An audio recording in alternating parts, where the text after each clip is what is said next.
Добар ден, почитувани, ова е стартот на најновата Телма амбуланта. Студиите покажуваат дека четвртина од лицата постари од 65 години страдаат од депресија. Половина од нив велат дека чувствуваат некаков емоционален немир. Па која е разликата помеѓу депресијата и тагата? Зошто толку често се јавува депресија кај повозрастните лица? Ќе запрашаме професор доктор Гордана Ристевска-Димитровска, психијатар. Разговорот следува по рекламниот блок.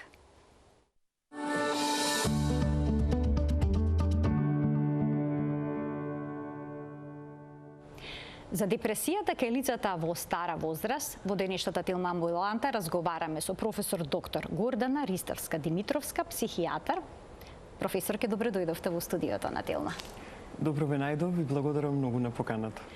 Професорке, можете ли да ни појасните дали депресијата која што се јавува кај возрастните лица, кај лицата по 65-та година, се разликува од она што се јавува во помладите години?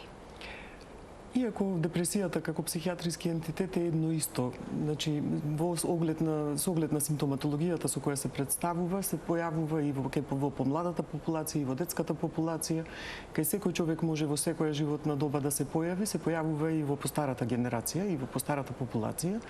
Си има своји специфики кај геријатриската популација. Се разликува во начинот на манифестирање, причините заради кои се појавува, има одредени специфики за кои вреди да се проговори, со оглед на тоа дека нашата популација старее, како цел свет што почнува да старее, особено западноевропската и западниот свет особено се забележува. Така продолжен е животниот век? Така е. Медицинските откритија и сите пронајдоци и вложувањето во систем во кој би можеле да добиеме подобра здравствена заштита го продолжи животниот век, но она што сега го сакаме и она што сега ни е потребно е да имаме квалитетен живот во стара доба. Сега веќе не би требало да бидеме задоволни ако еден 70 годишен човек пати од премногу физички, психички болести. Она што го сакаме е висок квалитет на живот и да се биде млад, што е можно подолго. Да се чувствува така, да живее убав и квалитетен живот со пријатели и да има желба за сето тоа, но еве испитувањата покажуваат дека четвртина од луѓето постари од 65 години се соочуваат со некаква форма на депресија. Зошто е тоа така? И да започнеме, дали лесно се препознава таа депресија, со оглед на тоа дека овие лица обично страдаат и од други хронични болести, па може ли едноставно да не обратат внимание на депресијата? Така е, не е само дека не обрнуваат луѓето внимание, колку што не секогаш можат да препознаат дека она што го чувствуваат е нешто кое е валидна медицинска состојба. Може тагата да ја препознаваат како нешто кое е неопходно во таа животна доба, нешто кое да чувствуваат многу соматски симптоми кои ги препокриваат психичките симптоми и тоа може да ги натера еден проблем што кога ќе се јават на матичен лекар на пример, се жалат повеќе на телесни симптоми отколку што се жалат на она што психички го доживуваат. Тоа може да има многу причини зошто е така. Сепак треба да знаеме дека моменталната геријатриска популација во Македонија се најмладите, се лицата родени после Втората светска војна. Значи, доминира бејби бум генерацијата и тие се разликуваат по начинот на кој што го живееле животот. Во споредба со многу постарата геријатриска популација, лицата родени негде пред Втората светска војна и се разликуваат, се разбира, од младата популација која го живее животот во последните 20, 30, 40 години. Разликите се културолошки, се специфични за поднебието и за начинот на кој што се перцепирале психичките болести. Не е исто пристапот кон психијатриските проблеми, особено кон депресијата и кон анксиозноста во 1970 година и денес во 2023 година. Сега многу повеќе се зборува за менталното здравје, од пандемијата научивме многу и видовме колку се може да биде поинаку и колку многу имаме моментално нова епидемија на ментални проблеми. Така што овие лица го гледале светот поинаку и кога растеле, на тагата, на анксиозноста, на депресијата се гледало многу поинаку. Воопшто не е чудно еден возрасен маж да не може лесно да прифати дека она што моментално го доживува е болест депресија. може да чувствува дека многу симптоми кои се соматски, кои се пропратни, поврзани со депресијата, се депресивни симптоми, меѓутоа многу полесно еден возрастен човек ќе оди на доктор и ќе се пожали на телесните симптоми, не препознавајќи ги, па дури и страмејќи се од психичката состојба. Стигмата сепак кај таа генерација од ментални болести е поголема во однос на младите. Младите веќе тоа го имаат надминато, но сепак постои одреден срам кај повозрастните лица да признаат дека имаат некаков психолошки проблем. Колку и да велиме и дури и младите, колку и да кажуваме дека веќе немаме проблем со тоа да се јавиме на психијатар, дека немаме проблем со тоа да се чувствуваме поинаку и нешто кое се опишува како психијатриско расстройство, сепак стигмата е се уште нешто со кое треба да се бориме. Кај повозрастната популација е нешто потешко, кај жените е нешто полесно за искажување отколку кај мажите, меѓутоа сепак се уште се бориме со многу стигми. Кај возрастните лица по 65-та година се случуваат многу промени на животен план. Пензионирање, се случува смрт на некој од брачните партнери, на брат, сестра, сосед, пријател и слично. И сега колку често ни промената во однесување не се поврзува со депресијата, туку со тешките животни околности. Може ли некако се направи дистинкција помеѓу тоа што е тага и депресивно чувство и расположение? За жал нема шаблон да може така лесно да се каже ако се чувствуваш до толку е ова, ако се чувствуваш нешто потешко е депресија. Меѓутоа факт е дека големите животни промени носат и страдање, носат и предизвик за адаптација. Треба да време за да се прилагодиме на новите доживувања. Например, еден човек во 60-тите години кога влегува во пензија, тоа е многу голема промена. Промената во поимот и перцепцијата дека си бил работоспособен, си имал определен социјален систем во твојата професионална кариера и во организацијата, си припаѓал на некој колектив, сега одеднаш чувството дека можеби веќе самиот и сите околу тебе ќе те гледаат како не толку потребен, предизвикува стрес пред се. Голем дел од луѓето кои се пензионираат, овие работи успеваат да ги разрешат и да се прилагодат малку по малку, 1 година, 2 години пред да влезат во пензионерските денови. Еден дел од популацијата со радост гледа на пензионирањето, со желба и со исчекување да дојде тој ден. Така. И тоа е сосема во ред. Меѓутоа, за еден дел од популацијата кои биле голем дел од својот животен век го давале во некоја посветиле на кариера, се вложувале многу и запоставиле еден дел од хоби, приватен живот и сега кога ќе дојдат да се пензионираат, може тоа да биде поголем предизвик за нив. Да чувствуваат дека немаат животна содржина и тоа да ги доведе до депресија. Може да се изгуби смислата на постоењето, дека ако не си продуктивен и не одиш на работа, може кај некои лица да се јави чувство дека сега не се потребни. Дека сега веќе се на некој начин терет или немаат некоја смисла во живењето и може да се јави се под поголем ризик да се јават некои психијатриски потешкоти, да се јават некои симптоми. Не е неопходно да е така, меѓутоа но може и тоа да се случи, треба да бидат свесни за тоа, дека колку време ако обстојува некое непријатно чувство за непотребност, тага и слично, колку време тие симптоми треба да обстојуваат за да се смета дека нешто не е во ред? Критериумите диагностички се исти, дали е млад или возрастен човек нема некој големо значење, значи треба еден период од неколку недели да е тоа постојано, да е повеќе од времето и најважниот критериум како за се што е психичко, дали го нарушува функционирањето на човекот. Ако го нарушува секојдневието од професионален, од социјален или од семеен аспект и не може човекот да функционира, веќе треба нешто да се преземе. Не е секогаш бројот на симптомите толку битен. Не е битно, дури ако е еден симптом попродлабочен, може човекот и самиот да се избори. Ако се појавува од време на време, нема да е потешкотија. Сите луѓе имаме многу ресурси, многу потенцијали во личноста за да се бориме со проблемите кои ни доаѓаат. И така обстојуваме со векови и векови и унапредуваме цивилизацијата да стане толку комплексна како што е денес. Професор Кјува ве прашав, бидејќи на интернет може да се најде една геријатриска скала на депресија, со која што оние кои што не се чувствуваат добро, а се повозрасни, можат да одговорат на низ прашања со да и не, како што се дали сте задоволни од својот живот, имате ли интерес за активности, дали поголемиот дел од денот сте во добро расположение, дали убаво да се биде жив дури и ако сте болен, и врз основа на ова да процена дали се всушност во депресија или пак не.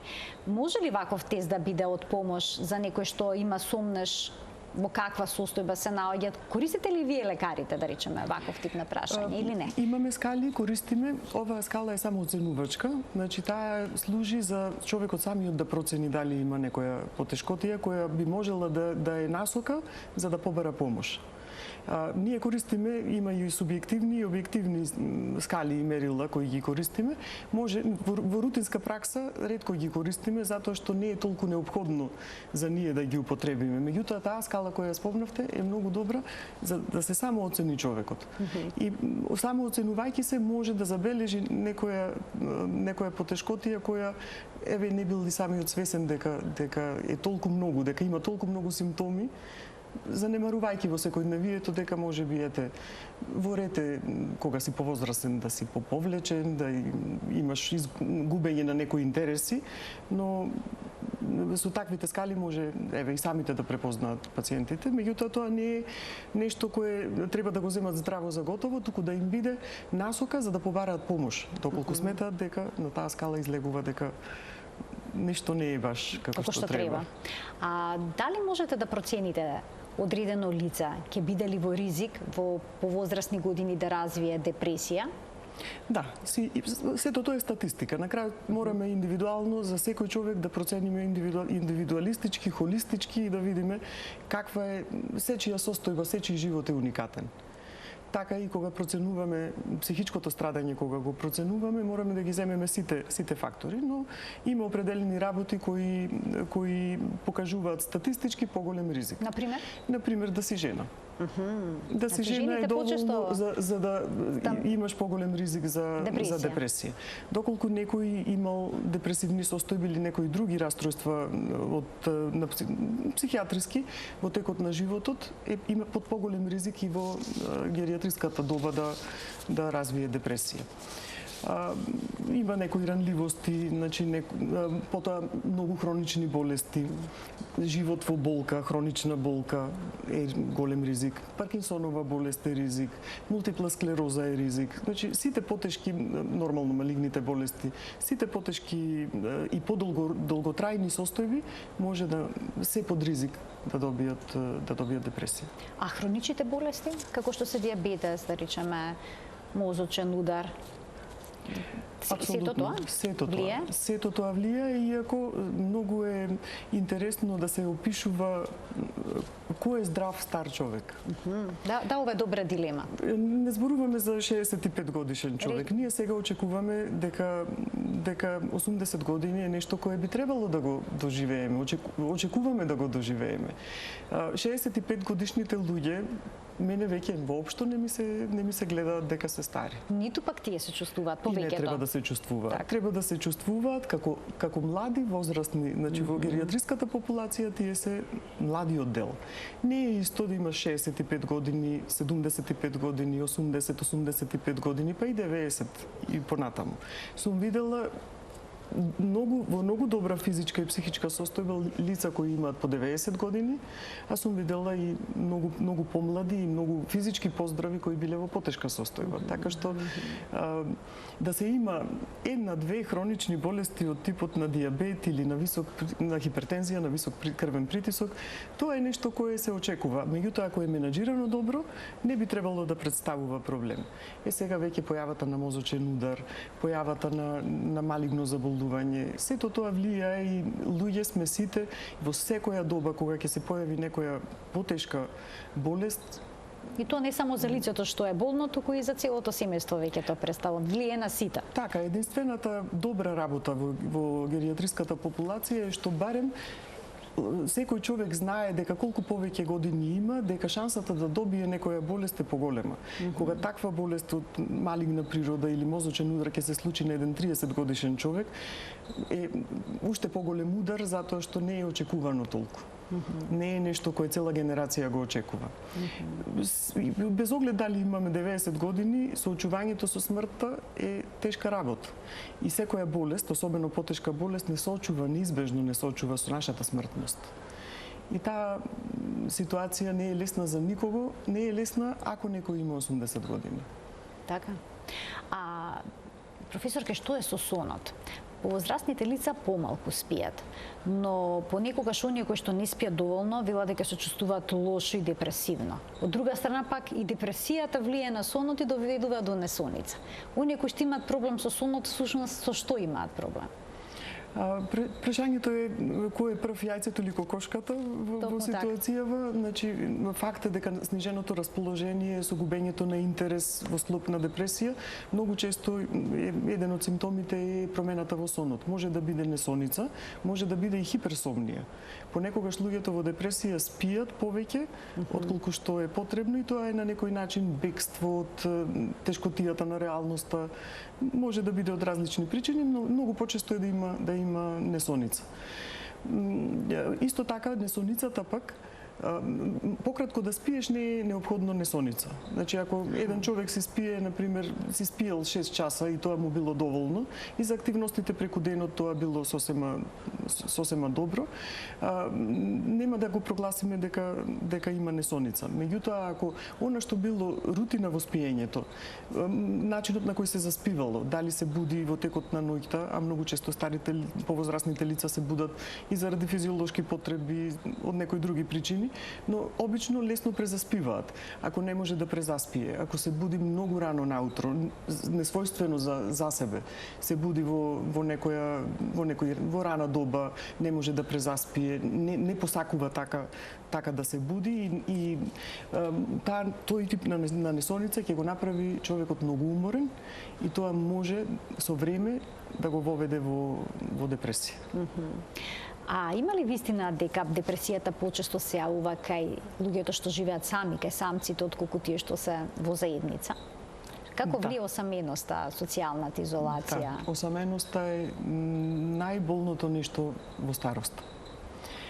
Осаменоста не е само заради тоа што некој живее сам, туку може да живее и со други луѓе и повторно да чувствува многу силна осаменост.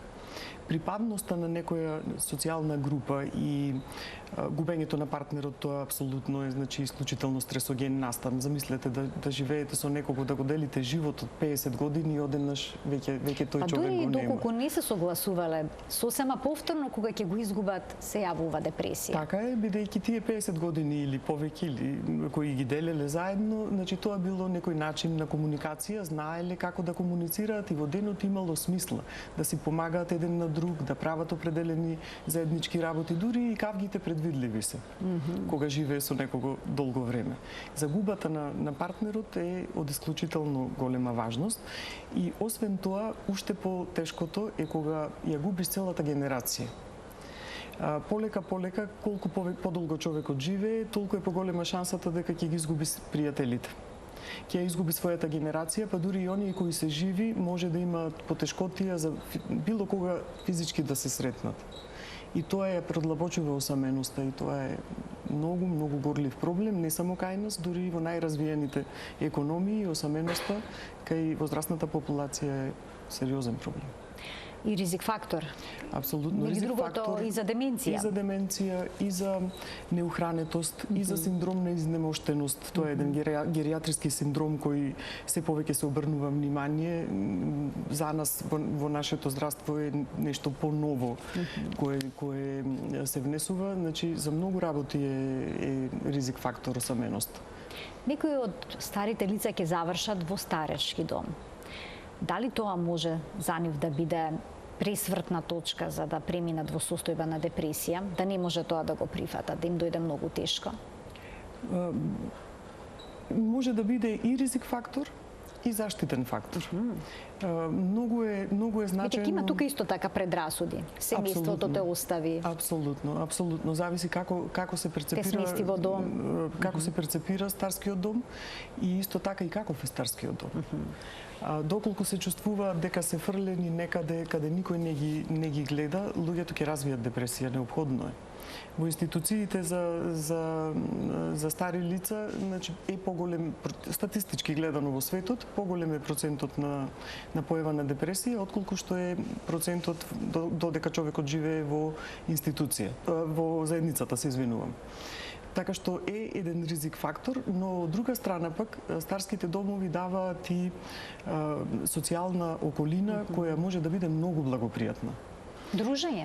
Дружење, смисла, ритам во денот. Има зошто денес да се разбудиш, затоа што имаш определена агенда која треба ти денес да ја обавиш на некој начин. Не е дозволиво да спиеш цел ден или да си цело време во пижами, во кревет. Значи, треба си има определена агенда. Сега е време за доручек, сега е време за дневни активности, сега е време за некоја друга социјализација, а и самата дискусија со луѓе кои го разбираат менталниот склоп на личноста е од многу голем придонес. Значи може и да извлече некого од депресија.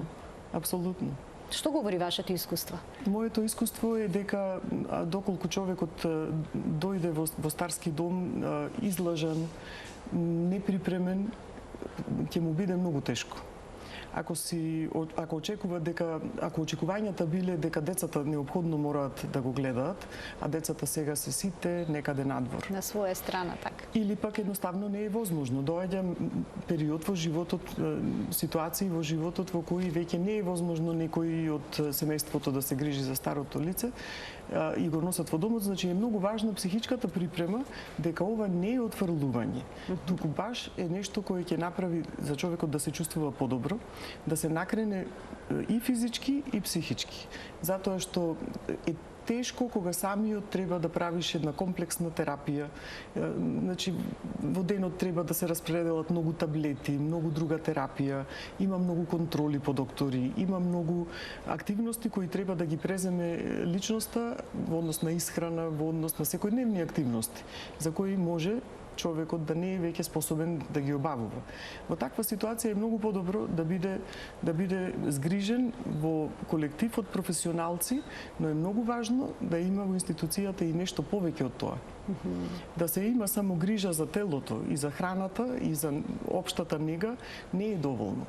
Потребно е да се прават работи кои ќе го исполнат животот, ќе дадат нова смисла.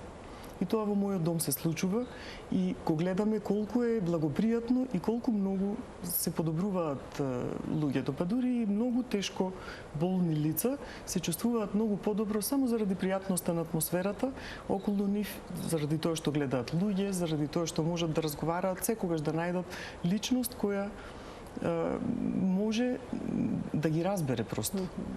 Децата не секогаш можат да ги разберат родителите, значи има еден дел кој не може да му се каже на дете, како што детето не може да го разбере родителот, колку и да сака.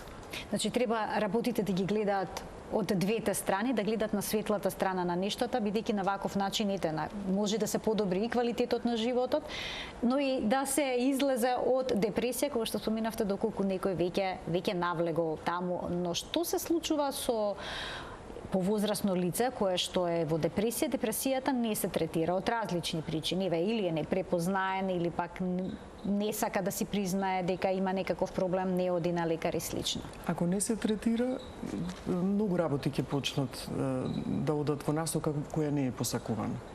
Ќе почнат да се запоставуваат комплетно себе си, да не се хранат, да не ја примаат таблетарната терапија која треба да ја примаат за разни состојби кои ги имаат. И полека тоа ќе дојде до ризик од пат и повреда, се под ризик од инфекции, се под ризик од многу работи и на крајот животот се скратува.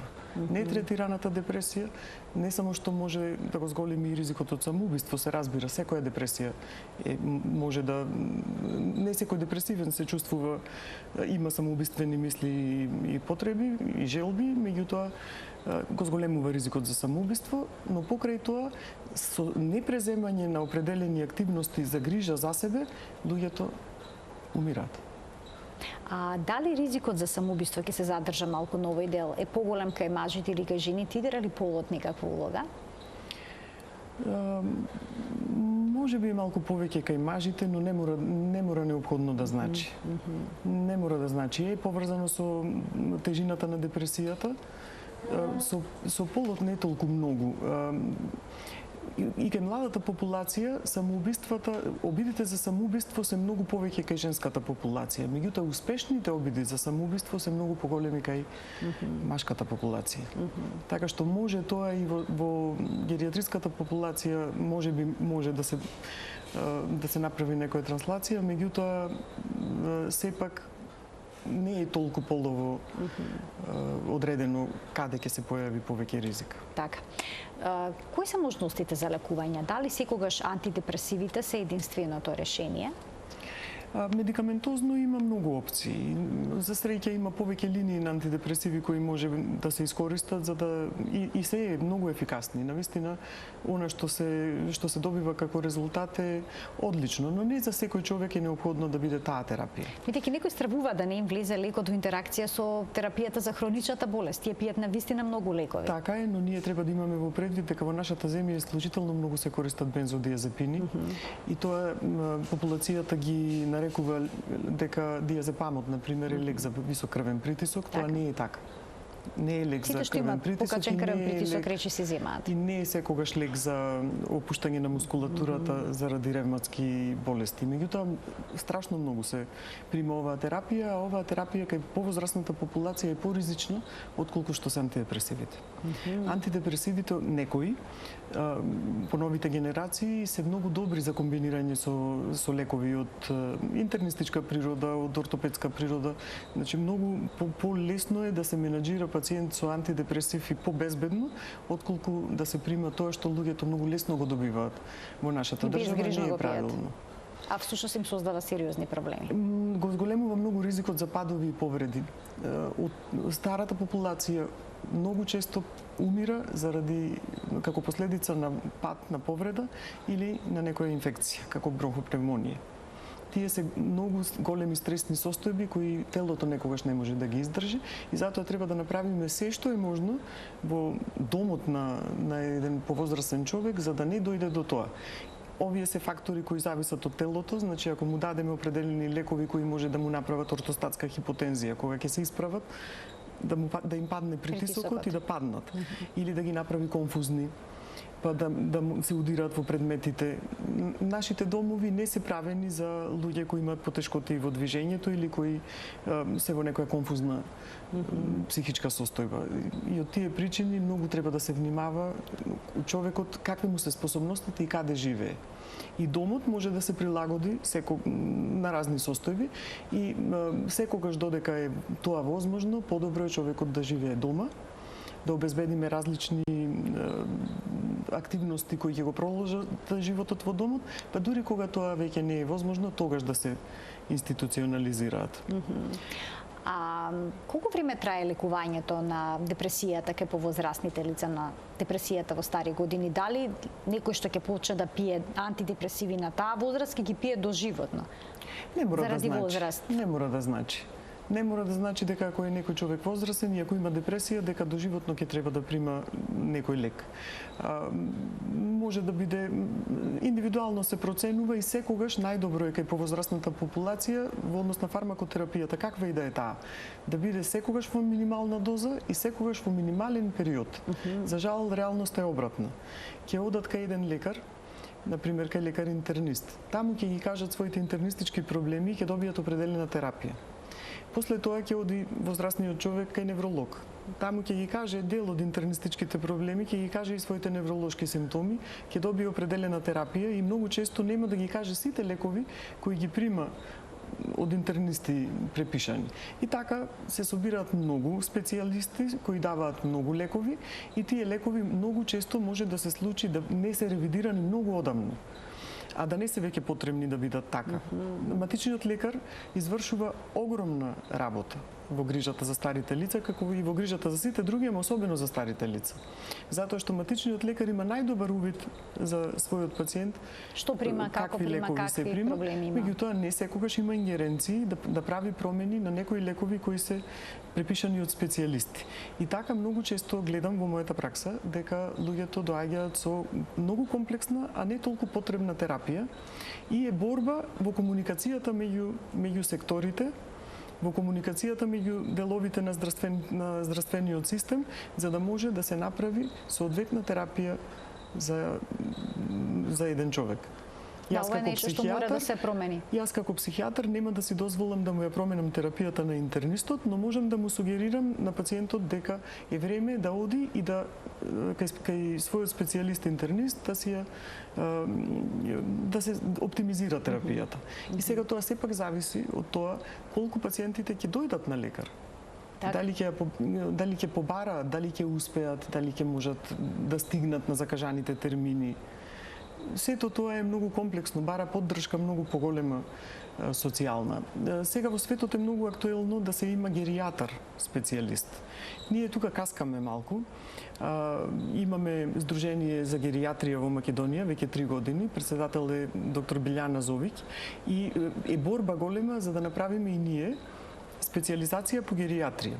Сега ќе имаме некаква субспецијализација, ќе почне многу скоро медицинскиот факултет во Скопје организира субспецијализација по геријатрија, меѓутоа патот на тие кадри кои ќе завршат субспецијализација во иднина и специјализација, да си го најдат местото во здравствениот сектор ќе биде предизвик. Ќе биде предизвик, но ова е нешто што е исклучително потребно со оглед на тоа дека популацијата старее и ќе има се поголема потреба од стручни консултации. Ве ги споминавте проблемите со кои што се соочуваат, бројни се, не се малку. Мене ми беше лично интересно да видам кое е местото на тој специјалист геријатар во здравствениот систем и гледам дека ако доаѓам да речеме од психијатриски бекграунд, дека ако завршам нешто дополнително во правец на геријатрија, дека тоа ќе биде многу убаво затоа што ќе може по-холистички да се види целиот пациент.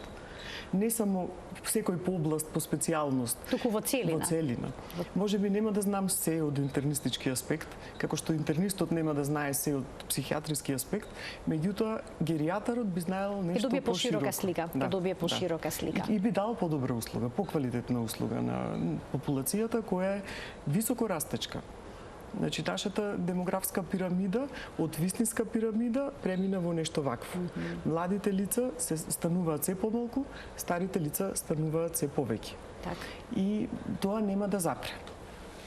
Очигледно така, тој тренд секаде во светот, бројот на стари лица ние губиме дополнително, неприродно губиме млади лица со големото иселување. И тоа е реалност која мораме да се прилагодиме. Да се прифати, да се приспособиме на неа. Професорке, што е со оние лица кои што се во депресија, кои што зимаат некаква терапија, но сакаат и преку разговор тоа да го средат? Може ли психотерапијата да даде ефект?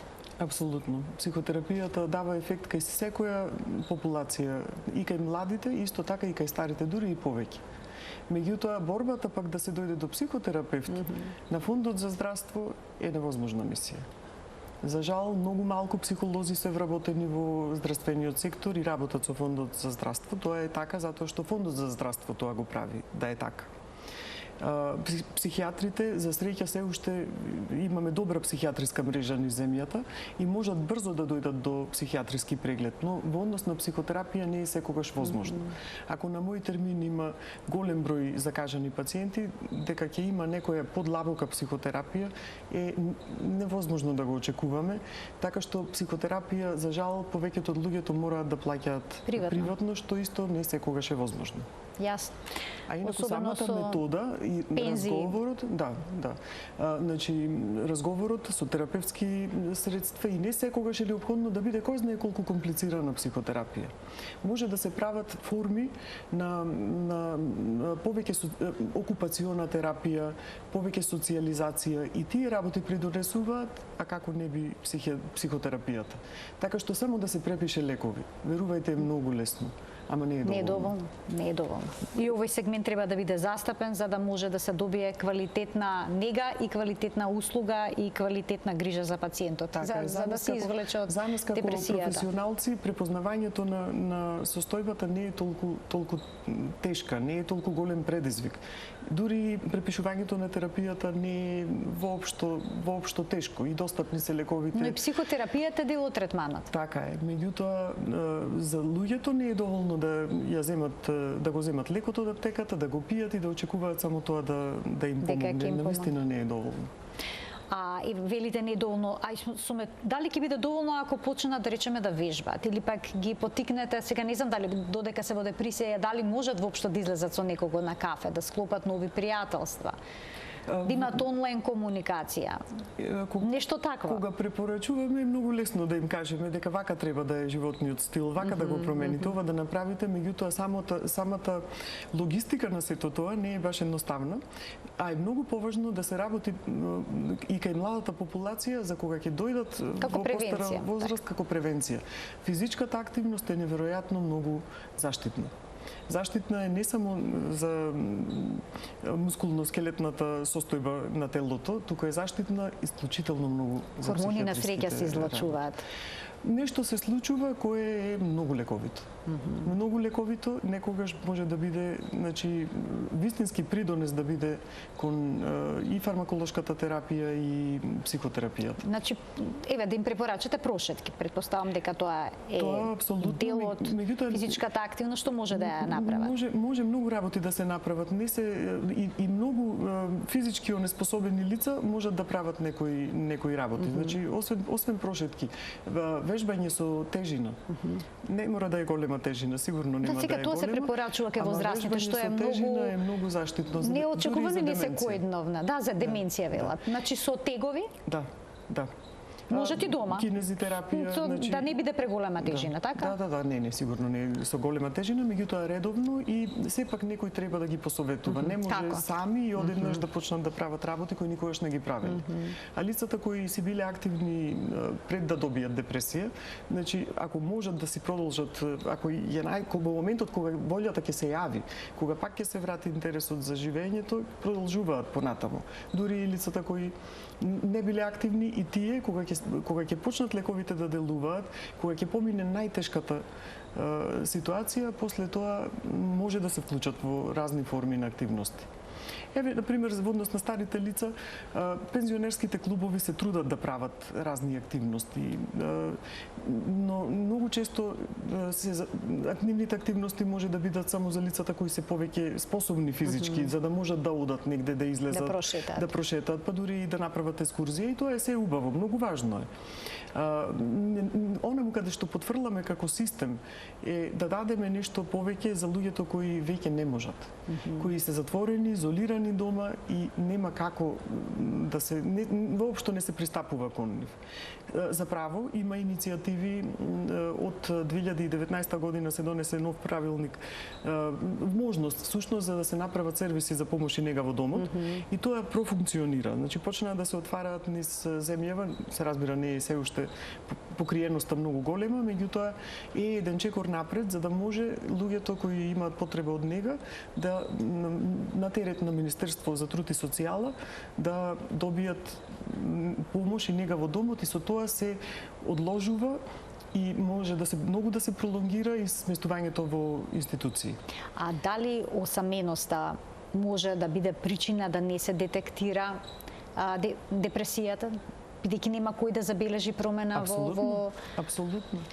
Дури во расположението, однесувањето. Така е, многу лица кои живеат сами и немаат деца или имаат деца кои живеат некаде далеку, значи оддалеку може да препознаат дека нешто не е во ред. Меѓутоа не можат она што го кажуваат, ајде на родителот на пример, треба ова да го направиш, треба она да го направиш. Човекот не може. Многу пати кога живее сам не е во состојба да може да ги прифати тие совети.